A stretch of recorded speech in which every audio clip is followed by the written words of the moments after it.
शुरू हो गए। कितने लोग बड़े बड़े काम अपनी ज़िंदगी में देखना चाहते हैं, तो हमें क्या करना पड़ेगा? परमेश्वर की स्तुति करनी पड़ेगी, हमें उसकी प्रेज करनी पड़ेगी, हमें उसकी वर्शिप करनी पड़ेगी। हमने कहा आशा से लज्जा नहीं होती। क्या नहीं होती? आशा से लज्जा नहीं होती। जब हम आशा लेकर आते हैं, प्रभु कभी भी हमें लज्जित नहीं करेंगे। जो हम चाहते हैं परमेश्वर हमारी झोली में आज वो डालने जा रहे हैं। हालेलुया। कितने लोग बिलीव करते हैं, विश्वास करते हैं कि प्रभु आज हमारे जीवन में काम करने जा रहे हैं? आपने कभी सोचा है वो फाटकों पे धन्यवाद क्यों कर रहा है? वो कहता है फाटकों से धन्यवाद। हालेलुया। क्योंकि धन्यवाद से असली कहानी शुरू होती है। एक व्यक्ति जो अपनी ज़िंदगी में धन्यवाद नहीं करता, वो कभी भी प्रभु की महिमा नहीं कर सकता। हालेलुया। बाइबल में लिखा है धन्यवाद का बलिदान चढ़ाना परमेश्वर की महिमा करना है। हालेलुया। और हम विश्वास करते हैं वो महिमा का राजा है। हालेलुया। और स्तुतियों पर विराजमान परमेश्वर है। हमने पिछले संडे एक सीरीज शुरू की थी, है ना, वो था हेवन की कुंजियाँ, है ना, स्वर्ग की कुंजियाँ। कितने लोगों को पता है स्वर्ग की कुंजी कौन सी कुंजी के बारे में बात किया था? हमने प्रार्थना के बारे में बात किया था। किसके बारे में बात किया था? प्रार्थना हेवन की वो पहली कुंजी है जो स्वर्ग को हमारे लिए खोल देती है ना। हमारा पिता स्वर्ग में है और बाइबल में लिखा है कि उसका आकाश रूपी एक भंडार है। कितने लोगों को पता है? मलाकी की पुस्तक में लिखा उसका आकाश में क्या एक भंडार है। हर राजा का खजाना होता है। हालेलुया। कितने लोगों को पता है राजा के पास एक खजाना होता है? हर देश का एक खजाना मंत्री होता है, खजाना होता है। हमारे राजा के पास भी एक खजाना है। हालेलुया।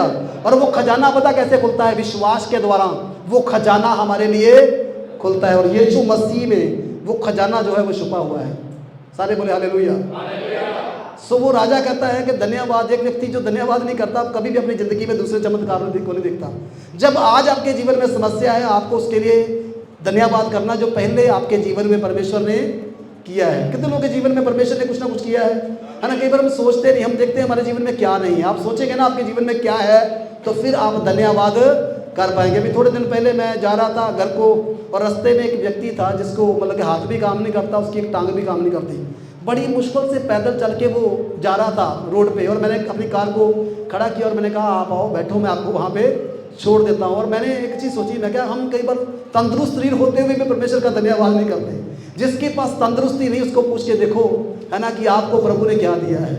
आपको प्रभु ने वो दिया है जो पैसों से भी आप खरीद नहीं सकते। बहुत सारी चीज़ें पैसों से भी हम कमा नहीं सकते, लेकिन हमारे परमेश्वर ने हमें मुफ्त में दिया है। कैसे दिया है?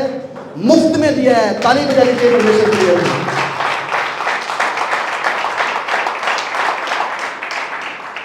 देखो जब हम प्रार्थना करते हैं, प्रार्थना करने वाला व्यक्ति बहुत खतरनाक व्यक्ति है शैतान के लिए। कौन खतरनाक है? एक प्रार्थना करने वाला व्यक्ति। और हमने पिछले संडे देखा कैसे एलिया ने स्वर्ग को खोल दिया। कैसे खोल दिया और स्वर्ग को कैसे बंद कर दिया। कितने लोगों को पता है? कितने लोगों को पता संदेश पिछले संडे का? और हमने बात किया कि प्रार्थना की जो हेवन की कुंजी है, बाइबल में लिखा है पतरस से परमेश्वर ने कहा मैं तुझे स्वर्ग की कुंजियां दूंगा। किसकी कुंजियां दूंगा? बोलो। कितने लोगों को स्वर्ग की कुंजियां चाहिए? अगर चाहिए नहीं तो भैया मैं तो एक पद पिछले संडे बोल रहा था कि जब कुछ देता है तो हाथ बढ़ाकर क्या करना पड़ता है? लेना पड़ता है ना। अगर हम हाथ बढ़ा नहीं सकते तो हम स्वर्ग की कुंजियां कैसे प्राप्त करेंगे? मैं चीज़ बताऊं आपको, हर व्यक्ति को, हर विश्वासी को बाइबल स्टडी करना चाहिए। मैं कल किसी घर में था और मैं बात कर रहा था, सिर्फ पास्टर को नहीं, हर विश्वासी को बाइबल स्टडी करना चाहिए। हालेलुया।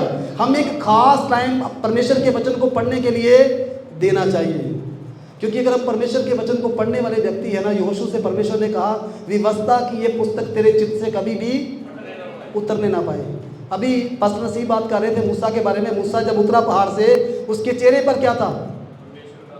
परमेश्वर का नूर कैसे है उसके चेहरे पे? मुझे बताओ।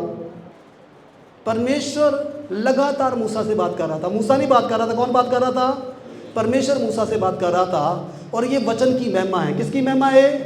ये वचन की ग्लोरी है। जब एक व्यक्ति लगातार बाइबल के साथ समय व्यतीत करता है, आज हम परमेश्वर के, हमें पहाड़ पे जाने की जरूरत नहीं है। परमेश्वर का कलाम, परमेश्वर आज हमारे हाथ में है। कहाँ है वो? है ना, किसके पास तलवार है अपनी? है ना। आदि में क्या था? वचन क्या था? परमेश्वर के साथ था। वही बाद में क्या हो गया? देहधारी हुआ। उसका नाम क्या रखा गया? यीशु। लेकिन उसका नाम क्या, असली नाम क्या उसका? उसका नाम है परमेश्वर का कलाम, परमेश्वर का वचन। और जब हम वचन के साथ समय व्यतीत करते हैं, हम परमेश्वर के साथ समय व्यतीत करते हैं। वचन सुनने के कारण मूसा बदल गया। किसके कारण? किसने बदल दिया? किसने बदल दिया मूसा को? और मूसा वो नहीं था जब वो परमेश्वर की हजूरी से आया, क्योंकि लगातार वो परमेश्वर से सुन रहा था। कितने दिन सुन रहा था परमेश्वर से वो? है ना, आप पढ़ेंगे ना जो व्यवस्था है 10 आज्ञा नहीं, लेकिन बहुत सारी बातें परमेश्वर ने मूसा से की। और बाइबल बताती है मूसा उन बातों को सुन रहा था और मैं सोच रहा था इतनी बातों को याद रखना किसी इंसान के बस की बात नहीं है। परमेश्वर ने उसे ये एबिलिटी दी, ये काबिलियत दी कि वो सारी बातों को याद रख सके। वेदी कितने फुट चौड़ी, कितने फुट है ना लंबी बनानी है, वो सब बातें, तंबू कैसे बनाना है, कौन से पर्दे है ना, कौन से इस पे फूल बूटियाँ जो बनेगी, वो सब कुछ मूसा को परमेश्वर ने बताया। और मूसा परमेश्वर से सुन रहा था। एक व्यक्ति जो परमेश्वर के कलाम को सुनता है ना और वो लगातार वचन के साथ समय व्यतीत करता है, वो बदल जाता है। क्या हो जाता है? वो बदल जाता है। ये महिमा किसी और चीज़ की महिमा नहीं थी, ये वचन की ग्लोरी थी जो उसके चेहरे पर थी, है ना। आज हम महिमा के बारे में नहीं जानते, महिमा पवित्र आत्मा जो है वो महिमा का आत्मा है, लेकिन वचन की भी एक महिमा है, पुत्र की भी एक महिमा है। बाइबल में लिखा है उसके काम उसकी महिमा है। यीशु मसीह ने काना गलील में पहला चिन्ह प्रकट करके क्या जाहिर किया? अपनी महिमा। उसके काम उसकी महिमा है। तो है ना, मैं एक बहुत ऐसा इंसान था, आप सोच नहीं सकते, लेकिन परमेश्वर के कलाम को पढ़ने वाला एक व्यक्ति बन गया। परमेश्वर ने मुझे अनुग्रह दिया कि मैं बाइबल को पढूं, और मैंने बाइबल को पढ़ा। और परमेश्वर अक्सर मेरे से जब बात करते हैं ना, वचन के द्वारा बात करते हैं, और मैं परमेश्वर का धन्यवाद करता हूँ, है ना। प्रोफेसी में गलती हो सकती है, ड्रीम में गलती हो सकती है, विजन में गलती हो सकती है, लेकिन परमेश्वर के वचन में कभी भी गलती नहीं हो सकती। और परमेश्वर ज़्यादातर मेरे से जब बात करते हैं ना, वो कलाम के द्वारा, वचन के द्वारा बात करते हैं। आज जिस कुंजी के बारे में हम बात करने जा रहे हैं वो है praise and worship. Praise and worship, इसीलिए मैं इनको बोला था गाना गाना है। उसके आंगनों में कैसे प्रवेश करूंगा? धन्यवाद के साथ। आंगनों में क्या करूंगा? आंगनों में क्या है? एक स्तुति करने वाला व्यक्ति, उसके जीवन में हमेशा परमेश्वर का तख्त लगा रहता है, क्योंकि परमेश्वर स्तुतियों पर विराजमान परमेश्वर है। एक प्रेज करने वाला व्यक्ति, प्रेज पता क्या होता है? उसके कामों को बयान करना। आराधना करना अलग है और प्रेज करना अलग है, इसलिए प्रेज एंड वर्शिप कहते हैं, यानी कि स्तुति और आराधना। स्तुति कहाँ करते हैं हम? कहाँ करते हैं स्तुति? आंगनों में स्तुति करते हैं। जब उसके बड़े बड़े कामों का हम वर्णन करते हैं तो उसकी स्तुति करते हैं, है ना। बाइबल में लिखा है, जब हम भजन संहिता 19 पढ़ते हैं, मैं चाहता हूँ भजन संहिता 19 का 1 पढ़ें जल्दी से। भजन संहिता 19 का 1। और स्तुति आपके जीवन में क्या कर सकती है, आज मैं आपको ये बताने जा रहा हूँ। प्रेज करने वाले व्यक्ति के लिए डोर हमेशा क्या हो जाते हैं? खुल जाते हैं। आकाश क्या करता है? परमेश्वर की उसके काम, ये क्या है? उसके काम है। मैं कई लोग कहते हैं कि मान लो किसी व्यक्ति तक अगर शुभ समाचार नहीं पहुंचा, यीशु मसीह का शुभ समाचार नहीं पहुंचा, वो मर जाए तो कहाँ जाएगा? वो कहाँ जाएगा? वो अगर किसी व्यक्ति तक यीशु का शुभ समाचार नहीं पहुंचा, वो मर जाए तो वो कहाँ जाएगा? कहाँ जाएगा? हाँ, वो नरक में जाएगा, है ना, क्योंकि इसने यीशु को महिमा नहीं दी, यीशु को जाना नहीं, है ना। तो उसकी क्या गलती है जिस तक वचन पहुंचा ही नहीं? आपको पता है 2 प्रकार के रेवलेशन है। एक जनरल रेवलेशन है ना। जनरल रेवलेशन पता क्या है? जब हम आकाश को देखते हैं, परमेश्वर के कामों को देखते हैं, जब पृथ्वी की चीज़ों को देखते हैं, जब पृथ्वी की चीज़ें बातें करती है। बाइबल में लिखा रात से रात बातें करती है, दिन से दिन बातें करता है। ये पहाड़, ये पेड़ पौधे जब आप देखते हैं, आप परमेश्वर के कामों को देखते हैं। ये परमेश्वर की हस्तकला है। क्या है? परमेश्वर की हाथों की क्या है? कारागिरी है। ये परमेश्वर ने बनाया है। और यहाँ पे वो कहता है आकाश परमेश्वर की महिमा का क्या करता है? वर्णन करता है। बाइबल में जब हम नीति वचन की पुस्तक में उसका 8 अध्याय पढ़ते हैं, लिखा है परमेश्वर ने वचन के द्वारा आकाश को तान दिया। परमेश्वर ने ऐसी चीज़ें बनाई हैं जिसको देखकर हम समझ सकते हैं कि परमेश्वर को साधारण चीज़ नहीं है, परमेश्वर को छोटी मोटी चीज़ नहीं है। परमेश्वर सर्वशक्तिमान परमेश्वर है। और जब परमेश्वर इतना महान है तो वो स्तुति के क्या है? योग्य है। जब देखो आकाश उसकी स्तुति करता है, पेड़ पौधे उसकी स्तुति करते हैं, ये पूरी कायनात उसकी स्तुति करते हैं, तो जिस इंसान को परमेश्वर ने अपने स्वरूप में, अपनी समानता में बनाया है, ये कितना जरूरी है वो इंसान भी परमेश्वर की क्या करे? स्तुति करे। हालेलुया। परमेश्वर की प्रेज करना हर इंसान का फर्ज है। परमेश्वर ने इंसान को बनाया इसलिए कि वो उसकी महिमा करे, वो उसको प्रेज दे। और जब हम स्तुति करते हैं, परमेश्वर के लिए तख्त लगाते हैं। जब आप चर्च में आते हैं, कैसे आना चाहिए आपको? है ना। वो कहाँ जा रहा है? ये कौन से फाटकों की बात कर रहा है? ये परमेश्वर के जो भवन है उसके फाटकों की बात कर रहा है वो। तो वो कहता है परमेश्वर के फाटकों में धन्यवाद और आंगनों में क्या करूँगा? स्तुति करूँगा। सबसे पहले क्या है? जब आप प्रार्थना करते हैं क्या करना चाहिए आपको? सबसे पहले आपको धन्यवाद करना चाहिए। और जब आप धन्यवाद करते हैं और परमेश्वर देखता आप धन्यवाद कर रहे हैं उन कामों के लिए जो परमेश्वर ने आपकी ज़िंदगी में किए हैं तो परमेश्वर कहता है इसके जीवन में मैं और भी काम करूँगा, है ना। तो वो कहता है कि धन्यवाद के साथ। और मैं कई बार सोचता हूँ कि दाऊद को ये प्रकाशन था कि जब जाना है परमेश्वर के साथ, कैसे जाना है? कुड़कुड़ा कर नहीं जाना। कैसे जाना है? धन्यवाद के साथ। शक के साथ नहीं जाना, विश्वास के साथ जाना है, धन्यवाद करते जाना है। और धन्यवाद कौन से कामों के लिए करना है? कौन से कामों के लिए धन्यवाद करना चाहिए? दो चीज़ों के लिए धन्यवाद करना चाहिए। एक जो परमेश्वर ने आपकी ज़िंदगी में कर दिया है, और एक जो परमेश्वर आपकी ज़िंदगी में करने जा रहे हैं। दाऊद के जब भजन पढ़ेंगे ना तो आप देखेंगे बहुत जगह पे परमेश्वर कहता, दाऊद जब परमेश्वर से बात करता है तो परमेश्वर दाऊद से कहता है, परमेश्वर तू वही परमेश्वर जिसने समुद्र को दो भागों में बांट दिया था। परमेश्वर तू वही है जिसने आसमान से इस्राएलियों के लिए मन्ना गिराया। परमेश्वर तू वही परमेश्वर है जिसने राजाओं को, है ना, जो उनके सामने आए उनको हरा दिया और उनके वश में कर दिया। क्यों दाऊद ये बातें कर रहा था?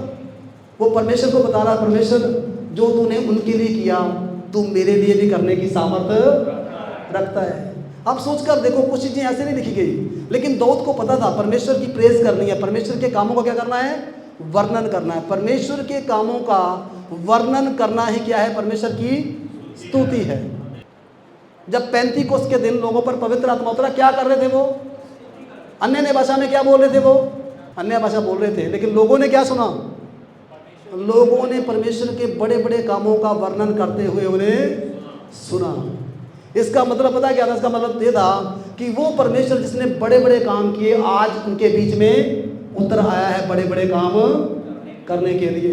कितने लोग विश्वास करते हैं जब हम परमेश्वर की प्रेज करते हैं, परमेश्वर स्वर्ग को छोड़कर हमारे बीच में तख्त लगा लेते हैं। उस दिन परमेश्वर का तख्त उनके बीच में लग गया, और वो परमेश्वर जो बड़े बड़े काम करने वाला परमेश्वर था, अब उन्होंने देखा कि वो बड़े बड़े काम करने वाला परमेश्वर बड़े बड़े काम करने के लिए उनके बीच में उतर आया। उस दिन के बाद बड़े बड़े काम होने शुरू हो गए। कितने लोग बड़े बड़े काम अपनी ज़िंदगी में देखना चाहते हैं? तो हमें क्या करना पड़ेगा? परमेश्वर की स्तुति करनी पड़ेगी, हमें उसकी प्रेज करनी पड़ेगी, हमें उसकी वर्शिप करनी पड़ेगी। वो कहता है कि फाटकों में धन्यवाद है, आंगनों में स्तुति है, लेकिन आराधना यहाँ नहीं होती। आराधना कहाँ होती है? आराधना पवित्र स्थान में होती है। हालेलुया। जब एक व्यक्ति मान लो चर्च में आता है, उसका दिमाग कई बार बहुत सारी बातों से भरा होता है ना, संसार की चिंता, निराशा, और हम आते हैं यहाँ पे, हम पहले धन्यवाद करना शुरू करते हैं, अपने माइंड को हम परमेश्वर की ओर लगाना शुरू करते हैं। फाटक में क्या है? फाटक में हम बाहर हैं अभी प्रभु की उपस्थिति से, प्रभु की प्रेजेंस से, लेकिन जब हम आंगनों में आते हैं, आंगनों में भी बड़ा शोर है, क्योंकि आंगनों में कोई भी जा सकता है। आंगन वो जगह थी जहाँ पे कोई भी चला जाएगा, कोई भी चला जाएगा, कोई व्यक्ति, है ना, क्योंकि पब्लिक है वहाँ पे। क्या है वहाँ पे? पब्लिक है वहाँ। और जब आप आंगनों में होते हैं, कई प्रकार की बातें शैतान आपके दिमाग में डालता है, लेकिन आप क्या कर रहे हैं? आप उन बातों को इग्नोर कर रहे हैं और आप परमेश्वर की प्रेज कर रहे हैं। हालेलुया। शैतान कहता तेरा कख नहीं बनना, लेकिन आप बोल रहे हैं नहीं, मेरा परमेश्वर महान परमेश्वर है, मेरा परमेश्वर बड़े बड़े काम करने वाला परमेश्वर है, मेरा परमेश्वर वो है ना। एक आज हम आयत भी पढ़ेंगे इसके बाद कि क्या क्या काम करने वाला परमेश्वर है। जब वो काम करता है, दुनिया आज उसके कामों को जानती है। हालेलुया। तो वो बड़े बड़े काम करने वाला परमेश्वर है। लेकिन जब आप उसकी स्तुति करते हैं, स्तुति करते करते करते आप कनेक्ट हो जाते हैं और आप एंटर कर जाते हैं पवित्र स्थान में। पवित्र स्थान में फिर कोई शोर नहीं है, पवित्र स्थान में फिर परमेश्वर की प्रेजेंस है, और वहाँ से आप अति पवित्र स्थान में दाखिल हो जाते हैं। जब आप अति पवित्र स्थान में दाखिल होते हैं, वहाँ पर आप प्रभु से मेल करते हैं। क्या करते हैं? वहाँ पे प्रभु के साथ आपका आमना सामना होता है, वहाँ पे दर्शन है, वहाँ पे विजन है, वहाँ पे परमेश्वर की आवाज़ है। लेकिन बहुत सारे लोग जब चर्च आते हैं, पता कहाँ से लौट जाते हैं? कई तो फाटकों से वापस चले जाते हैं, कई आंगनों से वापस चले जाते हैं। लेकिन परमेश्वर की चाहत है हम अति पवित्र स्थान में प्रवेश करें। हालेलुया। लेकिन ये हम पर निर्भर है। किस पे निर्भर है? अति पवित्र स्थान में दाखिल करना है कि नहीं करना, ये किसकी है जिम्मेदारी है? हमारी जिम्मेदारी है। क्योंकि आपको पता है संसार में बहुत सारी बातें हैं। सब बोलो हालेलुया, जोर से बोलो हालेलुया। देखो, परमेश्वर हमारे जीवन में उतना ही काम करता है जितना काम करने की इजाजत हम उसको देते हैं। परमेश्वर कभी भी जबरदस्ती नहीं करेगा। लेकिन एक प्रेज करने वाला व्यक्ति, एक आराधना करने वाला व्यक्ति, एक प्रार्थना करने वाला व्यक्ति हमेशा अपनी ज़िंदगी में छुटकारों को देखता है, परमेश्वर के कामों को देखता है। और हम देखेंगे प्रेज जब हम करते हैं तो परमेश्वर हमारी ज़िंदगी में क्या करता है। बहुत सारी लड़ाइयाँ हमें लड़ने की ज़रूरत नहीं है। हालेलुया। आपको पता है बहुत सारे युद्ध जो हम लड़ रहे हैं ना, वो हमें लड़ने की ज़रूरत नहीं है। बहुत सारी चिंताएं जो हम करते हैं वो हमें करने की जरूरत नहीं है। हमें क्या करने की जरूरत है? सिर्फ युद्ध किसका है? किसका युद्ध है बोलो? है ना, हम परमेश्वर राजा की जिम्मेदारी है आपकी जरूरतें पूरी करना, आपके बच्चों को देखना, आपकी कामयाबी को देखना, अपनी सब चीज़ों को देखना। किसकी जिम्मेदारी है? परमेश्वर की जिम्मेदारी है। तो जरीहो एक ऐसा शहर था, है ना, जो बहुत मजबूत शहर था। उसकी शहरपना इतनी बड़ी थी कि उसके ऊपर 3 रथ चल सकते थे। आप सोच के देखो, दीवार कितनी मोटी होगी उसकी?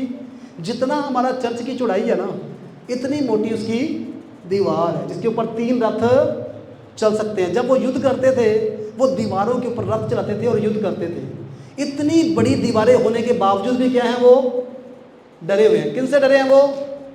इजरायलियों से डरे हैं। इजरायलियों से पता वो क्यों डरे है? राजा ने सुना कि यहोवा ने इजरायलियों के पार होने तक उनके सामने से जर्दन का जल हटाकर सुखा रखा है। तब इजरायलियों के डर के बारे उनका मन घबरा गया और उनके जी में क्या सुना उन्होंने सुना कि इजरायलियों ने जब जर्दन पार करना था, परमेश्वर ने क्या किया? ऊपर का जल ऊपर दीवार की तरह और नीचे का जल नीचे दीवार की तरह खड़ा कर दिया, और इजरायली बीच में से निकल रहे हैं सूखी भूमि से। और देखो हमारा परमेश्वर कितना शक्तिशाली परमेश्वर है। ये परमेश्वर उनके साथ था, वही परमेश्वर आज हमारे साथ है। बड़े बड़े काम करने वाला परमेश्वर हमारे साथ है। और बाइबल बताती, जब उन्होंने सुना, उनके जी में जी नहीं रहा, वो घबरा गए। इतने बड़े परमेश्वर का सामना हम कैसे करेंगे? क्योंकि युद्ध इजरायलियों से नहीं है, युद्ध इजरायलियों के परमेश्वर से है। हालेलुया। और आपको पता, परमेश्वर उनकी आगे आगे चलता है। हालेलुया। जहाँ भी जाते हैं क्या करते हैं? परमेश्वर उनके आगे। कितने लोग विश्वास करते हैं परमेश्वर हमारे आगे आगे चलता है? जब आप घर से निकलते हैं ना, विश्वास करें परमेश्वर मेरे आगे आगे जा रहा है। जिस भी काम के लिए मैं जा रहा हूँ, वो काम के लिए मैं नहीं जा रहा हूँ, लेकिन मेरा परमेश्वर मेरे आगे आगे जा रहा है। आप कभी भी असफल नहीं होंगे, क्योंकि आपका परमेश्वर कभी भी आपको असफल नहीं होने देगा। और आपको पता है, बहुत सारे राजों को इन्होंने मारा, और जर्दन का जल भी क्या हो गया? 2 भागों में बंट गया। परमेश्वर ने 2 बार पानी को 2 भागों में बांट दिया। पहले लाल समुद्र को 2 भागों में बांट दिया, फिर उसके बाद इसने जर्दन को भी 2 भागों में बांट दिया। और लोगों ने जब इसे सुना, इनका परमेश्वर कितना महान परमेश्वर है, इनका परमेश्वर कितना समर्थी परमेश्वर है, लिखा उनके जी में जी न रहा, वो यहाँ तक घबरा गए। उन्होंने फाटकों को बंद कर लिया। अब वो ना फाटकों से बाहर निकल रहे हैं, ना फाटकों से अंदर ही है, बस बाहर नहीं निकल रहे। तो वो डरे हुए हैं। किन से डरे हुए हैं वो? इजरायलियों से, क्योंकि इजरायलियों का परमेश्वर इजरायलियों के साथ। में एक चीज़ बताऊँ, मैं सोच रहा था, इजरायलियों को परमेश्वर ने किसी खूबी के कारण नहीं चुना, ये उसका चुनाव था। आपको परमेश्वर ने चुन लिया, आपको किसी खूबी से नहीं चुना परमेश्वर ने, ये परमेश्वर का चुनाव है। वो किसी को भी चुन सकता है। और बाइबल बताती है, इजरायलियों को एक अपनी निज कौम करके परमेश्वर ने चुन लिया। परमेश्वर पता क्या कहता? ये मेरे लोग हैं, इनकी और आंख भी मत उठाना, इनके साथ मैं हूँ। और आपको पता है परमेश्वर हमसे कितना प्रेम करता है। परमेश्वर अब इनकी आगे आगे चल रहा है। और लिखा है, जरीहो शहर जो है, उनके फाटक बंद हो गए, सब लोग अंदर है और सब लोग डरे और घबराए हुए। क्या बोला यहोशू से परमेश्वर ने? क्या करना है तुम्हें प्रेज करनी है परमेश्वर की सिर्फ। जाजक जाएंगे आगे आगे, है ना, नरसिंगे लेकर फूकते हुए। तुम्हें एक दिन एक चक्कर लगाना है। क्या करना है? एक दिन एक चक्कर लगाना है। एक चक्कर लगा के तुम्हें वापस आ जाना है। अब देखो, ये समझ, ये जो बात है, लोगों की समझ से बाहर है। शहर इतना इतनी बड़ी है, शहर को गिराना है, और शहर के गिराने के लिए कोई बलडोजर नहीं है, कोई हथियार नहीं है ना, कोई किसी प्रकार की थोड़ी शैली नहीं है। लेकिन परमेश्वर कहता है, जब तुम प्रेज करोगे, क्या करोगे सिर्फ? और इसमें पता क्या है? इसमें आज्ञा करता है। क्या इसमें? मैं जब इसको पढ़ रहा था तो मेरे से परमेश्वर ने यही बात किया कि उनको आज्ञाकारिता करनी थी। क्या करनी थी? परमेश्वर की आज्ञाकारिता। कुछ बातें हमें समझ नहीं आएगी, लेकिन फिर भी हमें वो करना है जो परमेश्वर करने के लिए हमें बोलते हैं। देखो, ये बात यहोशू की समझ से भी बाहर है ना, लोगों की समझ से भी बाहर है। पहले दिन वो गए हैं और नरसिंगा फूक के वापस आ गए हैं। उन्होंने सोचा होगा, जो अंदर लोग हैं, जरीहो के लोग, अरे आज आ गए हैं, कुछ ना कुछ करके जाएंगे, लेकिन करके वापस चले गए। कहते यार ये पागल है बंदे, है ना, बाजे बजा के चले गए, नरसिंगा फूक के चले गए। उनको पता नहीं है कि परमेश्वर क्या करने जा रहा है। आप सोच के देखो, पहले दिन वो गए और पहले दिन क्या कर रहे हैं? वो कह रहे हैं यहोवा महान है, यहोवा भला है, यहोवा महान है, यहोवा भला है, उसकी करुणा सदा की है। और परमेश्वर की प्रेज करते हुए, परमेश्वर के बड़े बड़े कामों को बोलते हुए वो गए और वापस आ गए। लेकिन परमेश्वर ने एक बात उनको बोली थी, तुम्हें एक शब्द भी नहीं बोलना। क्या नहीं बोलना? तुम जब वहाँ जाओगे क्या करना? तुम्हें चुप रहना है। क्योंकि कई बार अपनी ज़िंदगी में जब हम मुश्किलों को देखते हैं हम गलत बोलते हैं। हम कहते हैं मुश्किल बड़ी बड़ी है ना, बीमारी बड़ी बड़ी है, कर्जा बड़ा बड़ा है, समस्या बहुत बड़ी है, ये कैसे शॉर्ट आउट होगी। एक दिन अब्राहम ने परमेश्वर से कहा, तूने मुझे क्या दिया है ना। फिर वो परमेश्वर से कहता है, चलो इस्माइल ही काफ़ी है ना। परमेश्वर मैं तो बूढ़ा हो गया हूँ 100 साल का, और सारा भी क्या है, बूढ़ी है, तो कैसे हम में से बच्चा उत्पन्न कर सकता है। एक दिन मूसा ने भी परमेश्वर से कहा, प्रभु इतने लोगों के लिए इतनी मछलियाँ तू कहाँ से लाएगा। परमेश्वर कहता है, परमेश्वर के लिए क्या असंभव है। परमेश्वर तो सब कुछ करने की सामर्थ्य रखता है। हालेलुया। जब तक हम ये बात समझेंगे नहीं परमेश्वर सब कुछ करने की सामर्थ्य रखता है, कभी भी अपनी ज़िंदगी में परमेश्वर के कामों को नहीं देखेंगे। हमें क्या करना है, जब हम प्रेज करते हैं हम अपनी प्रॉब्लम को छोटा कर रहे हैं, परमेश्वर को क्या कर रहे हैं, बड़ा कर रहे हैं। प्रेज का मतलब पता क्या है, अपनी समस्याओं को छोटा करना और परमेश्वर को बड़ा करना। प्रभु ये कर्जा तो कुछ भी नहीं, लेकिन आप बहुत महान हो। प्रभु ये बीमारी तो कुछ भी नहीं, लेकिन आप बहुत महान हो। ये लोग यही कर रहे थे 7 दिन तक। 6 दिन तक इन्होंने क्या किया, चक्कर लगा रहे, वापस आ रहे, चक्कर लगा रहे। वो सोचते होंगे यार आए फिर वापस चले गए, दूसरे दिन फिर आए वापस चले गए, तीसरे दिन फिर आए वापस चले गए, और 6 दिन तक वापस जा रहे हैं। तो समझ से उनकी आप सोचकर देखो, क्या आप सोचकर देखना क्या फील करते होंगे, है ना। युद्ध करने आए हैं तो क्या करके जा रहे हैं, आगे आगे नरसिंगे फूकने वाले नरसिंगे फूक रहे हैं, है ना। पीछे पीछे लोग प्रेस कर रहे हैं, स्तुति कर रहे हैं, और सोच रहे हैं, लोग भी सोच रहे हैं यहोशू भी पागल है, सानू भी पागल बनाया है, ये कीड़े काम कर रहा है। हालेलुया। असल में परमेश्वर के पीछे चलना एक पागलपन है। क्या है, पागलपन। विश्वास ही असल में एक पागलपन है। क्या है विश्वास में, विश्वास क्या है, विश्वास क्या है, जो है नहीं आप कहते हो वो है, लोगों की समझ में नहीं आएगा। हालेलुया। लेकिन आपको पता मैंने विश्वास किया, परमेश्वर मेरी ज़िंदगी में काम करने जा रहे। परमेश्वर ने कहा 6 दिन तुम्हें क्या करना है, क्या करना, 6 दिन स्तुति करनी है, चक्कर लगाना है, वापस आना है, बात कोई नहीं करनी। ये नहीं बोलना दीवार बड़ी मोटी है, ये नहीं बोलना शहर कैसे जाए अंदर घुसेंगे। परमेश्वर कहते हैं मैं सब कुछ करने वाला परमेश्वर हूँ। लेकिन 7वें दिन क्या करना है, क्या करना 7वें दिन, 7वें दिन 7 चक्कर लगाने हैं। कितने चक्कर लगाने हैं, 7 चक्कर। अब 7 का भी बड़ा मतलब है बाइबल में, है ना। 7 चक्कर ही क्यों लगाने हैं, 5 चक्कर क्यों नहीं लगाने हैं, क्योंकि 7 एक शब्द आता है सिद्धता के लिए, है ना, सिद्धता के लिए। जब हम वो करेंगे जो परमेश्वर करने के लिए हमें बोलता है। हालेलुया। जब हम वो करेंगे जो परमेश्वर करने के लिए हमें बोलता है, तो हम परमेश्वर के कामों को अपनी ज़िंदगी में देखेंगे। देखो बिना क्वेश्चन, बिना सवाल, अब इन्होंने 7 चक्कर लगाया। 7वें चक्कर के बाद यहोशू ने कहा जब नरसिंगा फूका जाएगा, जब मैं इशारा करूंगा, क्या करना तुमने, जोर से क्या बोलना है, क्या बोलना, जोर से हालेलुया बोलना है, जोर से क्या बोलना है। पर हालेलुया तो को बोले नहीं जाना, इसलिए दीवारें गिरेगी तभी जब हम हालेलुया बोलेंगे। हालेलुया का मतलब है परमेश्वर की स्तुति हो। हालेलुया। क्या करना है उसके बाद, क्या बोलना है, बोलो, है ना। जब हालेलुया बोलोगे तो कुछ होगा। आपको चाहे दिख नहीं रहा, लेकिन आप प्रेस कर रहे हो, कुछ ना कुछ हो रहा है आपकी ज़िंदगी में। जब प्रेस कर रहे हो दीवारें धीरे धीरे हिल के कमज़ोर हो रही है। ये मत सोचो 6 दिन में कुछ हुआ नहीं। 6 दिन जब वो प्रेस कर रहे थे, परमेश्वर ने कुछ करना शुरू कर दिया, दीवारों को कमज़ोर करना शुरू कर दिया। 7वें दिन 7 चक्कर लगाते हैं, और जैसे 7 चक्कर लगाकर उन्होंने बोला, जय जयकार का नारा लगाया। क्या बोला होगा उन्होंने, अब मुझे पता नहीं उन्होंने क्या बोला होगा, लिखा नहीं वहाँ पे, लेकिन मैं विश्वास करता हूँ, है ना। उन्होंने कहा परमेश्वर महान परमेश्वर है, परमेश्वर की जय जयकार की होगी उन्होंने। और जैसे ही परमेश्वर की जय जयकार की, बाइबल में पढ़कर देखो लिखा है दीवार ऊपर से नहीं गिरी। कहाँ से गिर गई, नींव से उखड़ गई दीवार। हालेलुया। परमेश्वर ने क्या किया, दीवारों को नींव से उखाड़ दिया।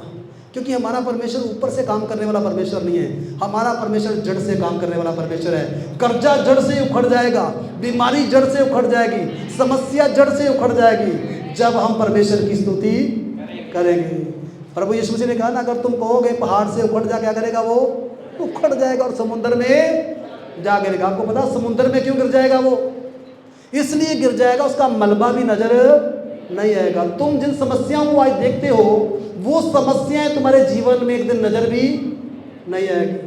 और परमेश्वर ने कहा असंभव काम स्तूत के पेड़ से कहोगे उखड़ जा, समुद्र में जाकर लग जा, वैसा ही आपके लिए हो जाएगा। लेकिन जब आप स्तुति करोगे समस्याएं जड़ से उखड़ जाएंगी। कितने लोग चाहते हैं समस्याएं जड़ से उखड़ जाए? तो फिर क्या करना पड़ेगा? हमें परमेश्वर की प्रेज करना पड़ेगा, हमें स्तुति करना पड़ेगा, हमें परमेश्वर को बताना पड़ेगा परमेश्वर तू वही परमेश्वर है जो आदि से काम करता आया है, तू वही परमेश्वर जिसने मूसा के लिए किया, परमेश्वर तू वही परमेश्वर जिसने इस्राएलियों के लिए किया, तो हमारे लिए भी करने की सामर्थ रखता है। जरीहो की दीवारें, जरीहो पता किसको दिखाता है? बुराई का शहर है, बुराई को दिखाता है। बुराई जड़ से उखड़ जाएगी जब स्तुति करेंगे, प्रेज करेंगे। लेकिन स्तुति प्रेज करना बहुत इंपॉर्टेंट है, बहुत इंपॉर्टेंट। कई लोग समझते नहीं, कई लोग है ना चर्च टाइम पे नहीं आते, उनको पता नहीं स्तुति करने में कितनी ताकत है।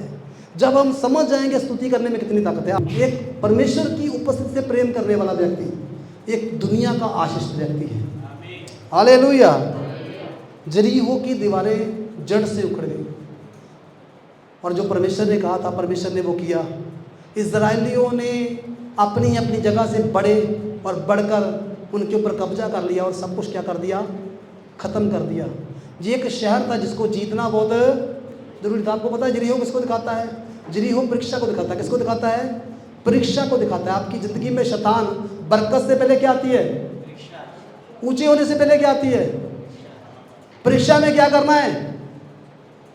क्या करना परीक्षा में? हो सकता है आपकी ज़िंदगी में परीक्षा चल रही हो सकता है आपके हालात सही नहीं है, हो सकता है आप किसी काम के लिए ट्राई कर रहे हो, वो काम में आपको सफलता नहीं मिल रही। तो जब आपकी ज़िंदगी में हालात ऐसे हैं तो क्या करोगे? आपको क्या करना है? चुप रहना है और सिर्फ क्या करना? परमेश्वर की स्तुति करना है। हालेलुया। ये सीक्रेट है, ये कुंजी है, और ये कुंजी है, ये काम करती है। ये तब काम किया, ये आज भी काम करती। बाइबल में कहा परमेश्वर आज कल और जुगो जुग एक से परमेश्वर है। जो परमेश्वर कल करते थे वो परमेश्वर आज करने की सामर्थ रखते। मैंने अपनी ज़िंदगी में देखा है, एक समय मेरे ऊपर 12 लाख रुपया कर्जा था और परमेश्वर ने बोला फुल टाइम मेरी सेवा कर, और मैंने बिलीव किया परमेश्वर के ऊपर, विश्वास किया परमेश्वर के ऊपर, और मैंने परमेश्वर से कहा प्रभु मैं रेडी हूँ, जो आप कहते हैं वो मैं करने के लिए तैयार हूँ। मुझे नहीं पता ये कैसे होगा, लेकिन मैं जानता हूँ आप सब कुछ करने की ताकत रखते हैं। और इतना इधर से भी समस्या है, इधर से भी समस्या है, इधर से भी समस्या है, लेकिन आपको पता विश्वास क्या होता है? विश्वास वही विश्वास होता है जो समस्याओं के बीच हम स्टेप उठाते हैं ना, कदम उठाते हैं, वही हमारा असली फैसला होता है। जब आपके जीवन में समस्या चल रही है, आपने प्रेज करने का फैसला कर लिया, आपने स्तुति करने का फैसला कर लिया, और जब आप स्तुति करोगे ये मत सोचना कुछ कर नहीं रहा परमेश्वर देख रहा आप क्या कर रहे हो। और इधर आपने परमेश्वर काम करना शुरू किया, उधर परमेश्वर ने काम करना शुरू कर दिया। हालेलुया। जब हम कुछ करते हैं ना तो ये नहीं परमेश्वर चुपचाप रहते हैं, परमेश्वर भी उधर काम करना शुरू कर देते हैं। और यहाँ पर हम देखते हैं कुछ नहीं करना पड़ा उनको, कोई युद्ध जीतना लड़ना पड़ा, कोई मेहनत लगानी पड़ी, थोड़ा सैनी लेके तोड़ना पड़ा दीवार को, है ना, ग्रेनेड लगाना पड़ा वहाँ पे कुछ भी नहीं लगाया, लेकिन परमेश्वर चीज़ों को हुक्म देता है और काम हो जाते हैं। वही परमेश्वर जिसने कहा ना सूखी भूमि नजर आए, वही परमेश्वर आज हमारा परमेश्वर है जिसने कहा ऊपर का पानी ऊपर और नीचे का पानी नीचे हो जाए। हुआ कि नहीं हुआ मुझे बताओ? तब हुआ तो आज भी होता है। हालेलुया। तब होता है तो आज भी होता है। हालेलुया। लेकिन हमारे अंदर विश्वास होना चाहिए, परमेश्वर सब कुछ करने की ताकत रखते हैं।